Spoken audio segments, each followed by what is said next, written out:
Hello friends, आज हम discuss करेंगे महाबलीपुरम पोएम के बारे। तो महाबलीपुरम को लिखा था आर पार्थसारथी ने, जो कि पब्लिश्ड हुआ था 1977 में। सबसे पहले हम जानते हैं आर पार्थसारथी के बारे, थोड़ा उनका इंट्रोडक्शन जानते हैं। आर पार्थसारथी का पूरा नाम था राजगोपाल पार्थसारथी और इनका जन्म तमिलनाडु में हुआ था। तो वो महाबलीपुरम जगह को अच्छे से जानते थे और कई बार वे उस जगह पर विज़िट करने के लिए गए थे। इस पोएम को उन्होंने बहुत सुंदर तरीके से बताया है। महाबलीपुरम तमिलनाडु के चेन्नई में समुद्र के किनारे 60 किलोमीटर दक्षिण में बंगाल की खाड़ी साइड स्थित है। यहाँ के मंदिर के पत्थर पर पिच्चिकारी की मूर्तियाँ हैं, 7वीं शताब्दी में जो बनाई गई थी।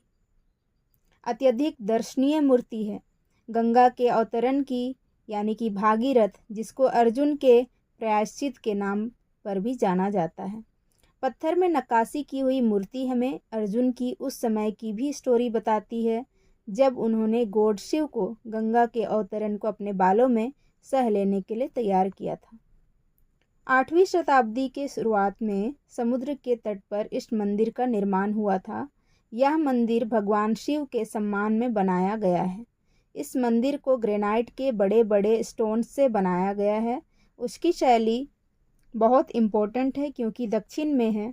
सबसे पहले पत्थर के रूप में बनाया गया ये मंदिर जाना जाता है।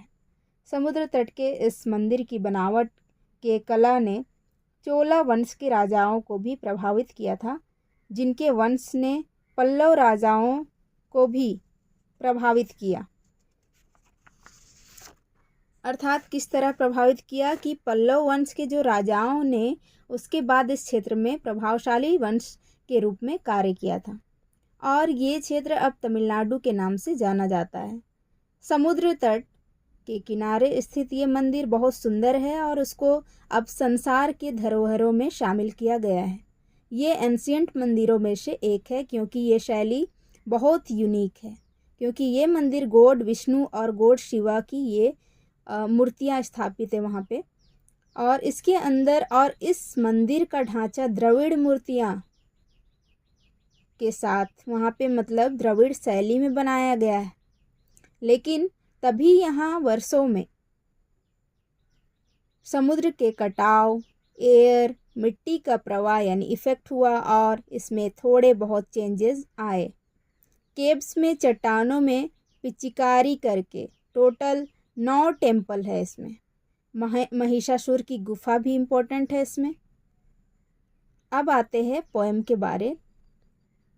जो पोएम स्टार्ट होता है, hawks in ripples circumscribe the vision से लेके 1000 ईयर्स तक। पोइट यहाँ पर महाबलीपुरम का ब्यूटीफुल वर्णन करता है कि जो टेम्पल है वो कई शताब्दियों पर बनाया गया था।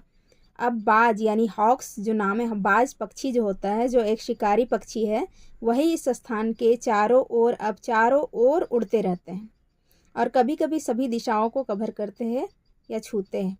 तेज हवा, ब्राइट सी, ये सब उसमें देख सकते हैं हम लोग। और शांत समुद्र में शांत लहरें उत्पन्न होती है। पोइट यहाँ पर यह कहना